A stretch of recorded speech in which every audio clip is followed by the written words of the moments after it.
What's up, everybody? GeauxBurns revving up my hog for the review of Grand Theft Auto Online Bikers. We're going to go over the pros, the cons, and of course we're going to wrap it up with my verdict. And if there's any pros or cons you'd like to add, feel free to do so below in the comments section. So let's get to it, shall we? The pros. First off, 13 new vehicles. Most of them obviously motorcycles, because it's a biker's update, including the Nightblade, Wolf's Bane, Avarice, the zombies, 2 zombies, the Rat Bike, and a few other bikes and Fagios as well, including the Trike.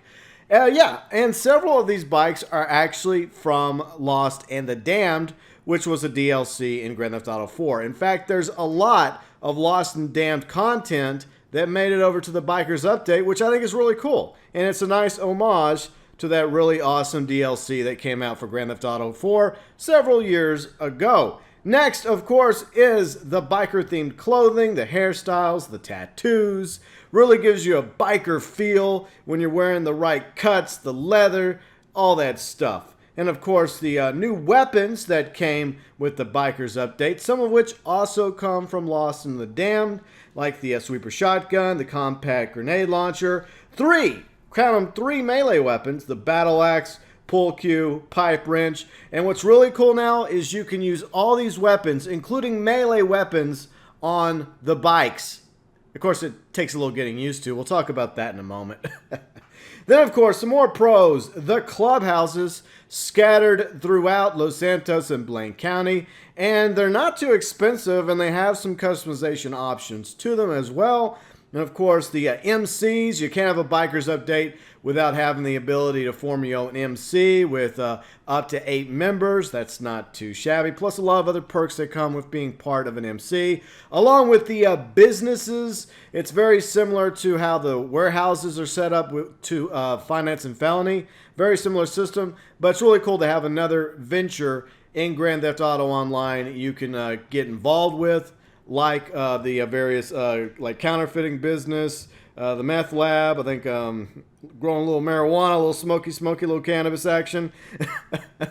It just adds more, I guess, ambiance to, you know, the criminal theme that the Bikers Update has in Grand Theft Auto Online. Then, of course, there's also, let's see, a new adversary mode as well you can check out. Plus, the return of a character from Lost in the Dam, Malk. He's the one that introduces you to your clubhouse and everything that's inside it. He was a character in Lost and the Damned. And of course, all the patches and fixes that came with this update and previous updates to Grand Theft Auto Online that helped improve the game. And one of the big pros is not necessarily in the update itself, but it's an example of Rockstar listening to the community. Now, back in February, there was a big push by the MC community. They did a major video and they had a petition, both of which went viral, asking Rockstar to create a biker update with new motorcycles, the ability to customize the motorcycles, along with biker clothing, hairstyles, tattoos, weapons, clubhouses, etc. And Rockstar, in my opinion, delivered with the Bikers Update. So that's definitely a pro in my opinion. But with all my reviews, I do have some cons, which we're going to go over right now. First off, despite the fact there are businesses that you can buy and you can run in Grand Theft Auto Online, part of an MC, I kind of wish there would have been also some biker-themed missions similar to the Lamar missions that came with the Lowriders update. And it would have been really cool if Johnny K, leader of the Lost, would have been the guy that you had the cutscenes with, and he was the one who sent you off on these missions. But alas, there was no biker-themed missions in the game. And furthermore, Johnny K is MIA. Now, some of you might be saying, well, GeauxBurns, Johnny K's dead. Actually, no, he's not. Not according to the Grand Theft Auto timeline. Grand Theft Auto Online takes place several months before the present-day events of Grand Theft Auto 5. FYI. The next con is the Clubhouse Mechanic. Now, I'm not saying the Clubhouse Mechanic is as useless as the safe in the office What I am saying is he's kind of annoying, and you don't necessarily need the Clubhouse Mechanic in order to customize your bikes. All you got to do is go down to Los Santos Customs.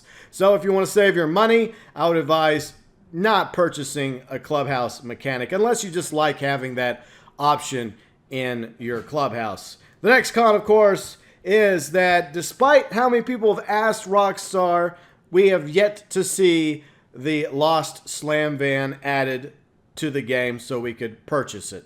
And I thought this would be a great opportunity to include the Lost Slam Van, which has been added to Grand Theft Auto Online since the heist update, only in certain heist missions though, but we can't purchase it. We can't own it, we can't customize it, nada. It's on their blacklist. I just thought this would be a really great chance to get the Lost Slam Van added to the game, and unfortunately, for some reason, Rockstar decided not to include the Lost Slam Van as one of their vehicles. Now, another vehicle in the game that did come with the Bikers update has a few cons. The Chimera, aka the Trike, its handling sucks. I mean, there's no other word for it. It's horrible. And furthermore, you can't even purchase bulletproof tires on the Chimera. I mean, hopefully that's just a glitch or an error or some sort of issue that eventually Rockstar will rectify, but I think that's kind of stupid not to have the ability to put bulletproof tires on the Chimera, especially with how shitty the handling is whenever its tires aren't shot up. Next, of course, revolves around the businesses. Now, I think the businesses are a good thing to have in the game, but I would say one of my issues with the businesses is the fact that, very similar to the warehouses and the crates in Finance and Felony, you have to be in a public lobby in order to access that stuff. And I don't get why Rockstar does that. That's just the way they roll. Furthermore, while you're not going to spend as much money on the businesses in the Bikers update as you do on the warehouses and the crates, you're going to have to spend money in order to eventually make money. So it's going to take a while for that investment to pay off. But at the same time, the businesses, much like the warehouses and the crates, just add a new element to the world of Grand Theft Auto Online. So that's not necessarily a con, in my opinion. The other con that I kind of have issue with is similar to the associates. The prospects don't really have much incentive to become a member of the MC. Now, yes, they can be promoted to various ranks by the president, but while you're a prospect, you kind of sort of get screwed on a lot of things. But it's not that bad either. It's not exactly a hard con, but I wish that the payouts were a little bit better, just like I wish they were for the associates, because a lot of people are going to be like, well, screw this. I'll just go off and be my own president or be my own CEO. Why help anybody whenever I'm not getting, lucrative opportunities in order to make some legitimate money? Next, of course, is revolved around the Manchaz. Now, this is obviously what I would consider to be a dirt bike, but whenever you race it, it's not classified as an off-road vehicle. You can only race it in the motorcycles category. I mean, that's fine, but it should also be raceable in off-roads along with some of the other dirt bikes. The next con, of course, is using melee weapons on the bikes do take some getting used to.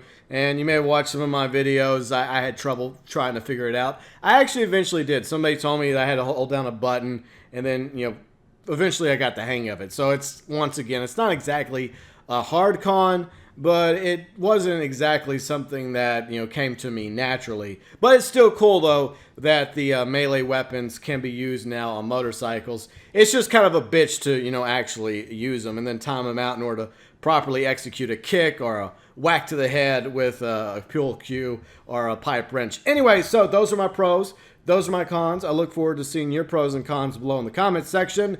And my verdict regarding the Grand Theft Auto Online Bikers is, if you're into motorcycles and been wanting this kind of DLC that, is about the MC community, then Bikers is right for you. I think that most of the bikers in the MC community for Grand Theft Auto Online will not be disappointed with Grand Theft Auto Online Bikers.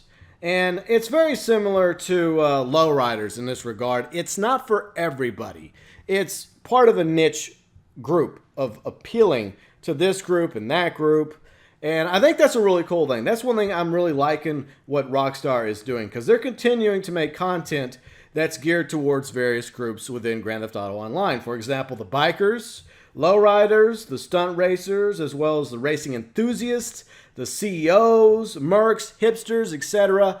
Because there's a lot of different groups of people that love playing Grand Theft Auto Online, and they each got their own little faction, they each got their own styles, whether it's bikers, or whether it's the types who like to dress up in military gear, etc. And it's really awesome that Rockstar is coming up with more content that's appealing to each of these factions, these groups, bit by bit. And it's very difficult to come up with a DLC that's going to make everybody happy, especially since there's been so many updates over the past 3 years now. Rockstar has really added a lot of content to this game thus far, more so than I would say any other MMO out there.